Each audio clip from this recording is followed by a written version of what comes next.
If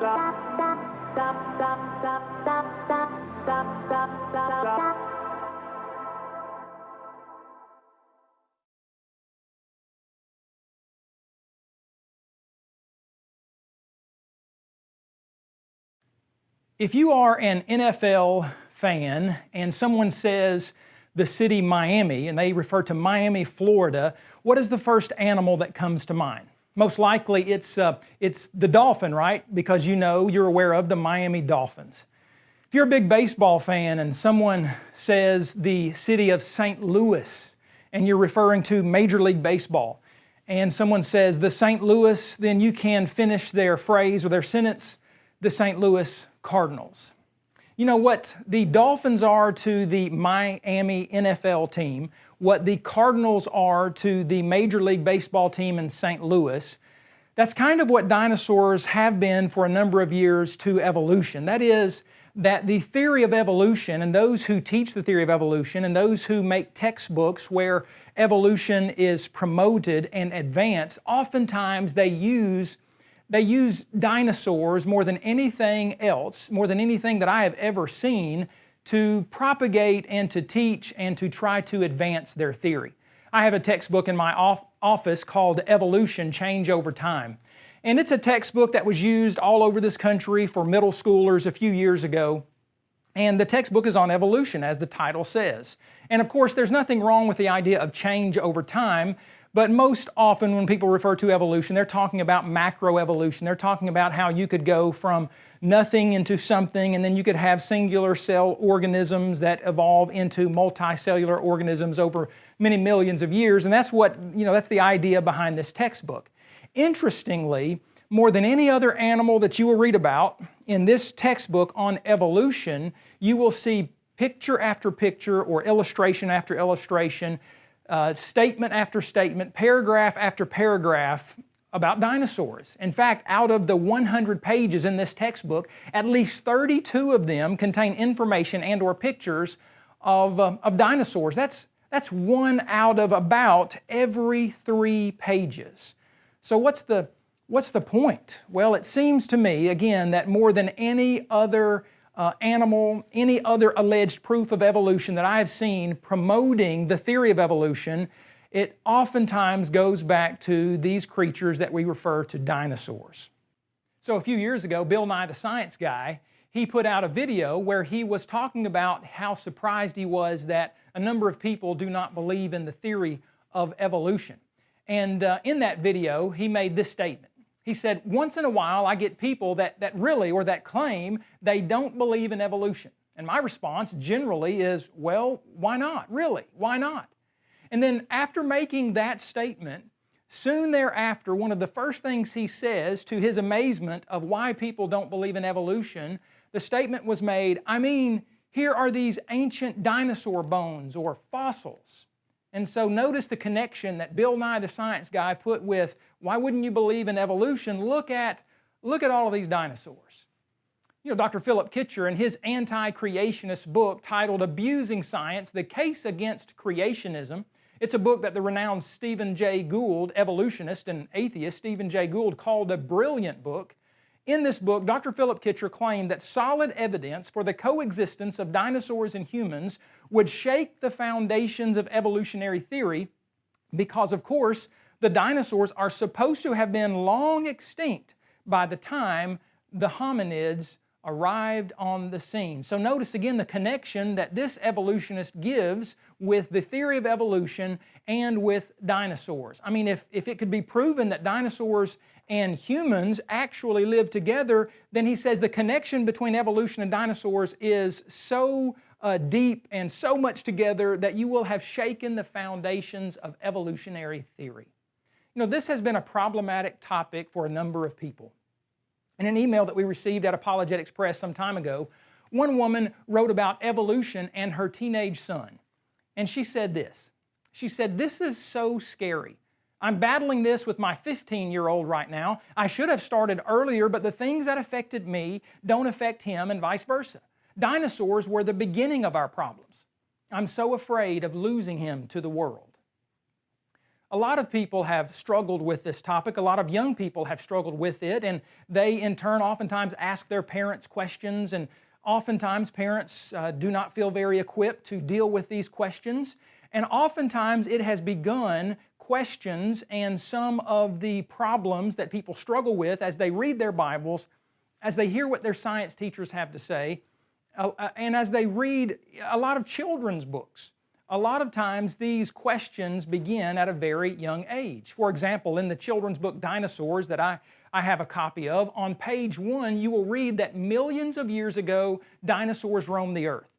There were dinosaurs on earth for 120 million years, but all of them had disappeared long before the first humans lived. And then as you read through the book and you get to the last page of this very short book, you will read that the last of the dinosaurs died out about 70 million years ago. Whatever happened, it is important to keep in mind that dinosaurs lived on this earth for at least 120 million years. According to the most recent discoveries, humans have lived here for only a few million years. You know, many people are familiar with the educational show and some of the educational books titled The Magic School Bus. They have a book that came out years ago that was centered on dinosaurs and called In the Time of the Dinosaurs. And in that book you can read on one page how dinosaurs were on Earth 1,500 times longer than humans have been so far. You can read on a different page about how no person ever saw a dinosaur. When early humans appeared on Earth, dinosaurs had already been dead for millions of years. And so this is what young people grow up learning in a lot of their secular books and in a lot of their science textbooks and a lot of the things that they hear those who supposedly are telling them the truth about these things. And again, this starts at very early ages. Someone gave me, a few years ago, they gave me a pop-up book about life on Earth. And in this book you will read about how life allegedly evolved in the oceans, and eventually evolved into fish and then amphibians and then small reptiles and dinosaurs and mammals and man. And you can read on the very back cover of this book about how millions of years ago life on Earth started in the oceans, then it moved on to land and eventually led to you. Notice the poster child on the book there about evolution of life on Earth is an illustration of a dinosaur. Yes, it begins at early ages. Dr. Daniel Dennett, who's probably known as being one of the four most well-known new atheists in the world today, he wrote a few years ago concerning parents who teach their children that man is not a product of evolution. So parents who teach their children something other than the alleged factuality of evolution, he said that those of us who have freedom of speech will feel free to describe your teachings, Christian parents, as the spreading of falsehoods and will attempt to demonstrate this to your children at our earliest opportunity. Notice what Dr. Daniel Dennett says here. First of all, he talks about how he and those like him supposedly have the freedom of speech that we may not have. And he talks about how what we as Christian parents, those who do not teach the atheistic evolutionary theory as a fact, and how we allegedly evolved from ape-like creatures, that we are the ones spreading the falsehoods and that they will attempt to demonstrate this to your children at their earliest opportunity. So yes, these kinds of things, they start at a young age. People want to know about dinosaurs. I occasionally run across adults around the country, and sometimes I wonder if they have had some of these lingering questions for a number of years. I flew into Chicago a few years ago and was picked up there by a Christian gentleman and his wife, and he was a professor at the University of Northern Illinois University. And I'll never forget that one of the first things he said to me as we got in the car and were driving back to his house was, "Eric, I just have one question. I just want to know one thing. What about the dinosaurs?" Well, we're going to get into the heart of this material and look at what the Bible has to say about dinosaurs. And we're going to look at what the Bible has to say about the dinosaurs first, because we are approaching this topic from the Christian perspective. We believe that God exists, and we believe that the Bible is the Word of God. Now, I understand that if those who may watch this, those who may hear this or read this material somewhere in a book, they may wonder, well, why would we begin with the Bible? Well, the truth is, if someone doesn't believe that God exists or that the Bible is the Word of God, then talking about dinosaurs is probably not the most productive topic that we could discuss. In fact, I would much rather talk to an atheist or a skeptic about the existence of God or the inspiration and reliability of the Bible. But the fact of the matter is, whether atheist, skeptic, or many Christians have questions about dinosaurs and about where they fit into the Bible. And it's appropriate to answer these questions. The Bible says very simply that on day 6 of creation there in Genesis chapter 1, that God made land animals. God made land animals. God made the bear kind, whatever that kind was. There are lots of variations of bears today, right? We have black bears and brown bears and polar bears. Well, God made the bear kind on day 6 of creation. He made hippos, the hippo kind. He made all sorts of land animals. And by definition, dinosaurs are land animals. And so, according to the Bible, very simply, the Bible implies that God made dinosaurs on day 6 of creation. And we know that humans lived with dinosaurs because the Bible also indicates to us that God made human beings, that God made Adam and Eve on the same day of creation that God made land animals. And if that's not enough, we can flip in our Bibles one book over to the book of Exodus, and we can read this statement there as God was giving the Israelites the 10 Commandments. We can read about the Sabbath day and how the Israelites were to work on 6 days and to rest on the Sabbath day, the 7th day, for, the Bible tells us in Exodus 20:11, for in 6 days the Lord made the heavens and the earth, the sea, and a few things that are in them? No, not a few, not most, but all that is in them. God made everything in 6 days. And if God made everything in 6 days, including the heavens and the earth, the sea, and all that is in the heavens, and all that is in the earth, and all that is in the sea, then we can know that the Bible is implying here that God made dinosaurs, that God made woolly mammoths, that God made the saber-toothed kind, the dodo bird, and all sorts of other extinct animals, that God made them originally during the 6-day creation. Several years ago, I had a college student come by our offices here at Apologetics Press, and he seemed bothered by the subject matter of dinosaurs. He was a Christian young man who was struggling with this topic, and he said, Eric, I need to understand a little bit more about this, and I really want to know why you don't read the term dinosaur or dinosaurs or those creatures in the Bible. Well, I let him know that, the Bible is not a book of taxonomy. The Bible's purpose, God's purpose in revealing to us this information, the Bible is not a book to tell us about every animal that He ever created. In fact, I don't think you're ever going to read about cats or kangaroos or penguins or platypuses or a number of other animals in Scripture. And you don't read the word dinosaur in our English translations.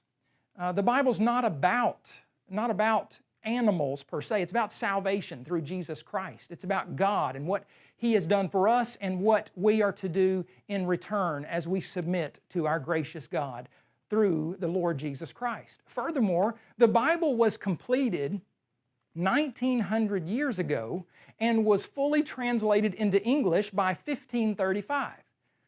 And most people are unaware that the English word dinosaur was not coined until 1842, which is more than 300 years after the first complete English translation. So logically speaking, you can't expect to find a word, the English word dinosaur, which comes from 2 Greek words, dinos and sauros, meaning fearfully great or terribly great lizards. You can't expect to find that word that was invented or coined in the early to mid-1840s if the Bible was completed hundreds of years before that and even translated into English completely, Old Testament and New Testament, by 1535. 35. But some might say, wait a minute, Eric, though most modern English Bible translations, or some of the older ones may not have it, why not some of the newer modern English Bible translations? Why don't they have the word dinosaur? Well, I don't know why the Bible translators have not included that word. It could be that most likely they just honestly believe there's not a word there that should be translated dinosaur. But such exclusion doesn't necessarily mean that the Bible writers refrain from mentioning dinosaurs or dinosaur-like creatures, whether generally or specifically. You recall there in Genesis chapter 1, I believe it's in verse 21, where the Bible refers to the great sea creatures, the great sea creatures that God made. Well, what were all these sea creatures? Could that not be including the great dinosaur-like sea creatures like Kronosaurus and other amazing creatures from the past? Furthermore, we do know that in the book of Job, there are a couple of amazing animals that are mentioned. In fact, God lists a number of amazing creatures as He talks to the patriarch Job in Job chapters 38, 39, 40, and 41.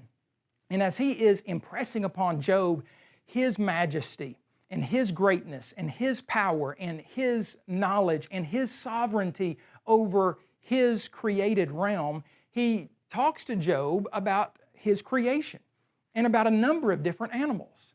And then as he gets to the close of his two speeches, and as we have there the kind of the climax of all of the animals that he is talking to Job about, next to the last one, he deals with an animal. He talks to Job about this animal known as Behemoth. And he says to Job, this is God speaking to Job out of a whirlwind. He says to Job, "Look now at the behemoth which I made along with you." Now, do we know exactly what the behemoth was? I would not say that I know exactly what it was. I know that this word comes from the Hebrew. It's just transliterated from the Hebrew behemoth. And many commentaries and a lot of study Bibles will have an asterisk, will have a note, and it'll talk about how this animal was supposed to be or probably was the hippo or the elephant. But notice some of the description that God gives about Behemoth. He says about Behemoth, he eats grass like an ox. See now, his strength is in his hips, and his power is in his stomach muscles. He moves his tail like a cedar. He moves his tail like a cedar. You know, if you're thinking about some animal having a tail, and you read that animal has a tail that moves like a cedar, and you are familiar at all with what the Bible has to say about cedars and how oftentimes the Bible writers compared things that were large, that were big, that were mighty. The Bible writers oftentimes compared those things that they were talking about to the great cedars, and oftentimes the great cedars of Lebanon. They're referring to their high stature, their great height, their great length. You know, when you think about God speaking to Job out of a whirlwind, impressing upon Job this majestic creature, the purpose of which to impress upon Job the creator of that creature, it's hard for us to think that Job was sitting there thinking of the elephant and the tail of an elephant swaying like a cedar, or thinking that this could be the stubby little appendage on the backside of the hippo. Does the hippo's tail sway like a cedar? We do know from the fossil record, we know that there once were animals, some of which had tails that were 15, 20, or 25 feet long, weighing thousands of pounds, that someone could honestly say that animal has a tail that sways like a cedar. God goes on to describe this creature, Behemoth, as one whose bones are like beams of bronze, his ribs like bars of iron. He is the first of the ways of God. Again, are we talking about, is God talking about the hippopotamus here that is dwarfed by some of the large dinosaurs that we know that once roamed this earth, that could reach weights, it is estimated, of 100 plus tons, that could grow to be over 100 feet long? Is he talking about a hippo here or an elephant here? You know, there was a dinosaur that was uncovered, excavated at least about 10% of it down in Argentina. They named the dinosaur Argentinosaurus. You can go and see a replica of that dinosaur in the Fernbank Museum of Natural History in Atlanta, Georgia. And when you do, you'll see some of the information about this, and you'll be overwhelmed by the size of this creature, which had, you might say, bones like beams of bronze. It had one backbone that they found, that they excavated, that was over 5 feet tall. Had a rib bone that was 14 feet long. Is it possible here? Is it very likely that Behemoth was a dinosaur that had bones like beams of bronze and ribs like bars of iron, and that he was the first or the chief of the ways of God? Furthermore, the Bible tells us, God tells us, this is God speaking again to Job here. This is not some uninspired spokesman. This is God speaking. And God said that only He who made him can bring near His sword. It sounds as if, again, this may very well be some hyperbolic language, some exaggeration. There's a lot of that throughout the Scriptures, though the truth certainly can be known that this is some kind of amazing, mighty creature. It's hard for me to believe that this was the elephant or the hippo. You know, the Egyptians, the ancient Egyptians, they had days known as harpooning the hippopotamus day. We know that people have captured, they've hunted, they've tamed various kinds of animals, the hippos, the elephant, which has been tamed and used in different places around the world, whether it be in Africa or in Asia. It's hard for me to believe that God is describing there in Job chapter 40 a hippopotamus or an elephant. Sounds to me a whole lot more like God may be describing some kind of dinosaur or dinosaur-like creature. And then we get to the very end of this list of animals that God has been describing and talking to Job about. And God talks to Job about a creature called Leviathan. And He asks rhetorical questions, including, can you draw out Leviathan with a hook? Now, what is a Leviathan? Again, this is just transliterated from the Hebrew. A lot of people believe, most commentaries that I've read, many study Bibles will talk about how this was probably a crocodile. But let's look at some of the description of this creature. Again, God is asking these questions to Job that both God and Job know the answer to. Can you put a reed through his nose or pierce his jaw with a hook? Not Leviathan, you see. Though the sword reaches him, it cannot avail, nor does spear, dart, or javelin. Darts are regarded as straw and bronze as rotten wood. What was this creature? What was Leviathan? You know, not only did the ancient Egyptians used to go out and hunt the hippo, we have information. There has been left behind hieroglyphics and all sorts of illustrations, as well as things that have been preserved in museums today for us that have indicated, that reveal that the ancient Egyptians hunted, captured, killed, and even mummified crocodiles. I've seen a picture, as you see there on your screen, of a mummified crocodile. I've seen a picture of stacks of crocodiles that the Egyptians used to mummify. It's hard for me to believe that God is talking to Job here about crocodiles, especially when you consider even today there have been people who have been called crocodile hunters. They've seemingly played with crocodiles. They've gone out and done all sorts of things with them. Doesn't sound like the mighty, amazing creature there that God is talking to Job about in Job chapter 41. The Bible says that his undersides are like sharp potsherds, that is of Leviathan, that he spreads pointed marks in the mire. Does this sound like the underside of a crocodile? Is the underside of a crocodile like sharp pieces of broken pottery? Does the crocodile spread pointed marks in the mud as it goes across, maybe coming out of the water onto the land? God then says to Job, on earth there is nothing like him which is made without fear. He beholds every high thing. Now, I'm reading from the New King James Version there. Other translations have some different wording. There are some difficult Hebrew words in the book of Job. But if this is an accurate translation, that he beholds every high thing, it's hard to imagine again that he's talking about a crocodile that is very low to the ground. And then there is no doubt the most impressive and interesting part of the description of the creature that God called Leviathan. Again, this is God speaking, and you're going to read some things there in Job chapter 41, verses 18 through 21 that sound quite different than any animal we see on the earth today.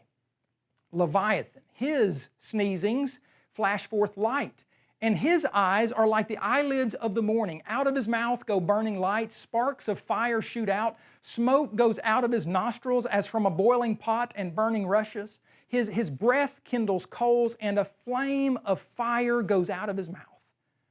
A flame of fire goes out of his mouth. What does this sound like? Well, everyone knows what this sounds like. Anyone who's watching this video at this very moment is thinking one word right now. You're thinking the word dragon. You're thinking, wait a minute, I thought dragons were all fairy tale creatures.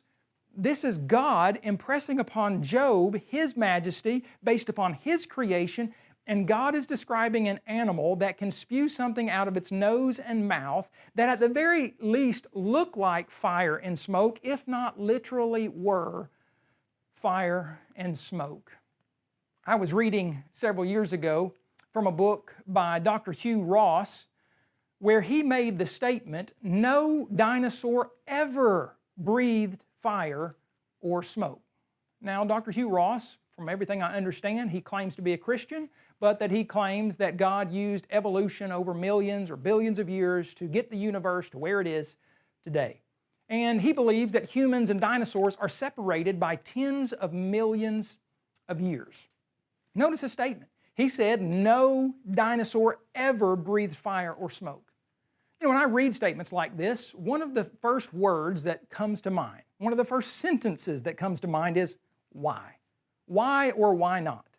I mean, upon what basis does someone who is an atheist, let's say, upon what basis would they say no dinosaur ever breathed fire or smoke? I mean, if you're an atheist, you believe that everything came from nothing. You believe that life came from non-life. That sounds like that's pretty hard to do considering we've never seen that happen. So why would it be so hard, if you believe in atheistic evolution, why would it be so hard to believe that this animal could have evolved over millions of years to be able to do this? So I don't understand from an atheistic evolutionary perspective why it would really be so problematic to believe this, and certainly not from a biblical creation Christian perspective. I mean, if God is almighty, if He's omnipotent, if He's all-powerful, and He wanted to create a creature that could spew something out of His mouth that at the very least looked like fire and smoke, if not literally was, then could our God not do that? I think to ask both of those questions is really to answer both of those questions. Because if you're an atheist or a creationist, I don't understand why either one would have such a hard time believing that this could possibly be true. And in Job chapter 41, God said it was true. Furthermore, we know that there are some amazing animals on the planet today. I mean, God made a lightning bug, a bug that could produce bioluminescent light, combining chemicals with oxygen. God made an electric eel that packs quite a punch with its muscles that don't contract like normal muscles, but can produce like bolts of electricity and stun you or stun a horse. I watched an amazing video a few years ago of an alligator or a crocodile chomping down on an electric eel and having major problems, apparently dying because of it. God made a bombardier beetle that could spew something out of its back end at 212 degrees Fahrenheit, at an amazing pulse rate. Some scientists have said at a pulse rate of 500 rounds per second. At 212 degrees Fahrenheit, God made a little bug who could do this, and when the beetle does this, it doesn't hurt itself. Only those and insects and other things that it is shooting at, it can hurt them, but you see, the beetle is not hurt. God made the amazing bombardier beetle, the electric eel, and the lightning bug. I don't know what Leviathan looked like. I don't know exactly what he looked like. I know what I read there, and you can read there in Job chapter 41. A few years ago, we commissioned the very talented Canadian artist Louis Lavoie to illustrate our children's dinosaur book titled Dinosaurs Unleashed, the true story about dinosaurs and humans. And in this book, we asked him to illustrate Leviathan to the best of his ability. We said, just read Job 41, read it over and over, and just try to illustrate what Leviathan might have looked like. And we don't know exactly what Leviathan looked like, but we do know that it was some kind of intimidating, amazing, impressive creature. And it may have looked something like what you see there on the screen. So we've looked at what the Bible has to say about this subject, but if the Bible is true, then can we also ask, what does history have to say about dinosaurs? I mean, if creation is true, and if what we have read so far from Genesis chapter 1 and Exodus chapter 20 and Job chapter 40 and Job chapter 41, if these things are true, if God made these impressive creatures, then what could we find throughout history that maybe gives us a little more information about this? You know, the fact of the matter is there have been stories all over the world that have been handed down of things that actually really happened. I mean, there are also plenty of stories that have been handed down, legends, people call them, of things that probably never really did happen. But just because something is called a legend doesn't mean that, well, that legendary story never occurred, or at least some version of it. I mean, think, for example, about how, approximately 1,000 years before Moses wrote Genesis chapter 6, 7, and 8 about the worldwide global flood, about 1,000 years before that, that's when the flood actually took place. So Moses wrote it down around 1500 BC by inspiration of the Holy Spirit, and you had about 1,000 years of time from the time of the actual event to the time that God had Moses write it down in his inspired account. And you know what happened over those hundreds of years, about 1,000 years, is people left the ark, Noah and his family, and they would have told those stories about the flood.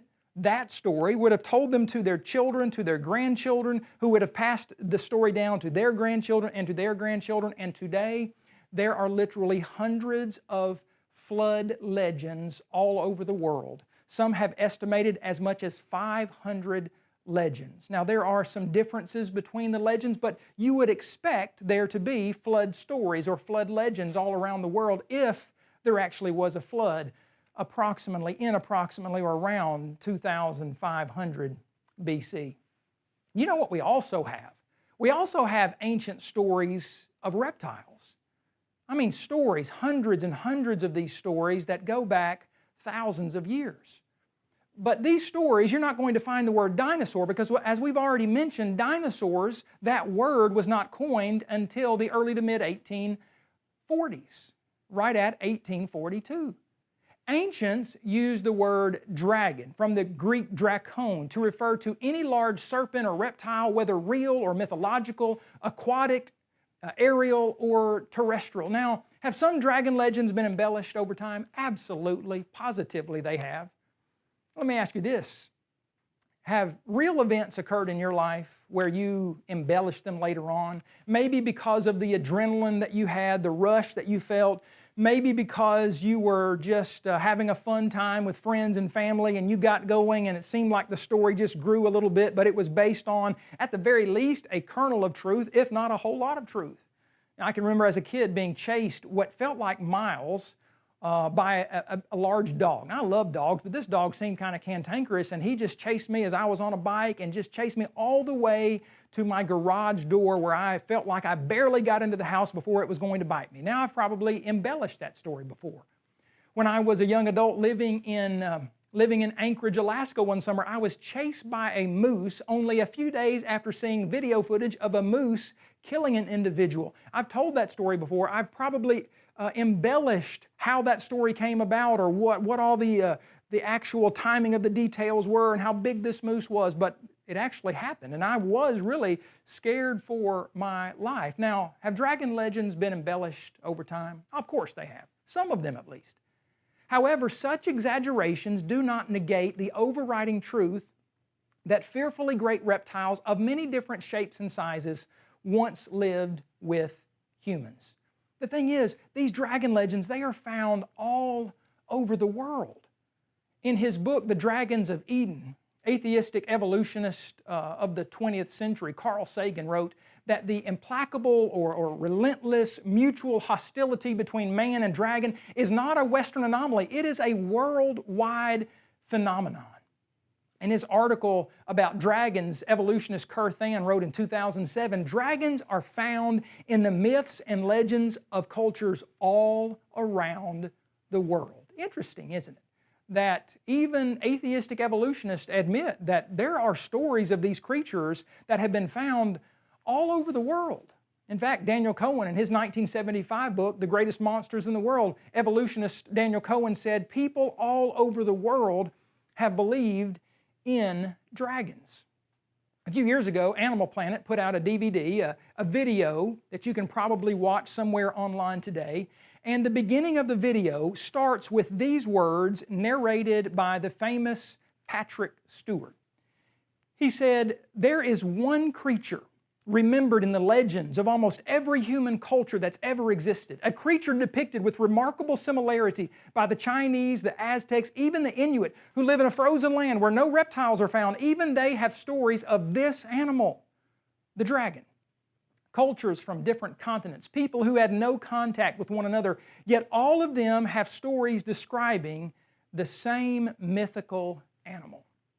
Now, in this video, narrated again by Patrick Stewart, he used the word mythical here, but notice the truth that he says. Even though they believe this is a mythical creature, this creature was talked about all over the world by peoples living in different places around the world, people who had no contact with one another. You know, I think a very appropriate question to ask is, why were people all over the world, even according to a number of atheistic evolutionists, why were they all talking about dragons or dragon-like creatures? Not only have people all over the world been talking about them, but they've been talking about them for thousands of years. Samuel Kramer wrote in his book, History Begins at Sumer, the dragon-slaying theme was an important motif in Sumerian mythology of the 3rd millennium BC. Again, in that video that Animal Planet put out on dragons, in the video they state, this is the animal about which humankind has throughout our history been most compelled by. My question after reading such a quote is why? Why have people, what is it that made people all over the world throughout our history talk about these animals? Science Digest, in an article that was published there in 1981, they indicated that dragon legends have been with humanity since the dawn of recorded history. Dragon legends. Creatures, animals with scaly, hard, elongated bodies, long serpentine necks, enormous tails and stout legs, horn, knobby, or crested heads, some with fearsome teeth, claws, and spikes, some with wings, others without bat-like wings, some that walked on 2 legs or had 2 legs, and some that had 4 legs. In 1997, the new Encyclopedia Britannica referred to dinosaurs as gigantic prehistoric dragon-like reptiles. Yet the encyclopedia was careful to say that the dragon legends apparently arose without the slightest knowledge on the part of the ancients of these real animals. Dragons, dinosaurs. Evolutionist Daniel Cohen wrote again a few years ago in 1975. He said, "No creature that ever lived looked more like dragons than dinosaurs." No creature that ever lived. Dr. Carl Sagan seemed to attempt to try to explain the appearance of dragon legends all over the world since virtually the beginning of time. And in his book, The Dragons of Eden, he speculated that humans may very well remember dinosaurs. Remember dinosaurs. Now, recall from earlier on, we talked about how evolutionists believe that dinosaurs and humans are separated by at least 58 to 60 million years of evolution, but Dr. Carl Sagan speculated that humans may very well remember dinosaurs. He indicated that the pervasiveness of these stories, and they are pervasive, is probably no accident.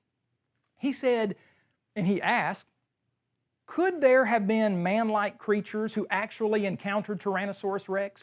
Could there have been dinosaurs that escaped the extinctions in the late Cretaceous period? Could the pervasive dreams and common fear of monsters which children develop shortly after they are able to talk be evolutionary vestiges of quite adaptive baboon-like responses to dragons and owls? So that appeared to be an attempt by Dr. Carl Sagan to explain where dragon legends, where they may have come from. And notice he says, well, could it be that man lived closer to the time of dinosaurs, or dinosaurs lived closer to the time of men? Maybe it was our alleged baboon-like ancestors who came across them, and these concerns, these scary dreams came from, them passing down their interactions with dragons and owls. The historian Herodotus, the respected historian whose writings have been used in history classes all over the world, he wrote during the 5th century BC, and he once noted how there was a place in Arabia to which, he said, I went on hearing of some winged serpents. And when I arrived there, I saw bones and spines of serpents in such quantities as it would be impossible to describe. The form of the serpent is like that of a water snake, but he has wings without feathers, and as like as possible to the wings of a bat. Isn't that interesting? Here is a secular historian noting that in his day, there were winged serpents. Serpents that had wings like that of a bat. In 2003, there were some paleontologists who uncovered dinosaur fossils in South Dakota.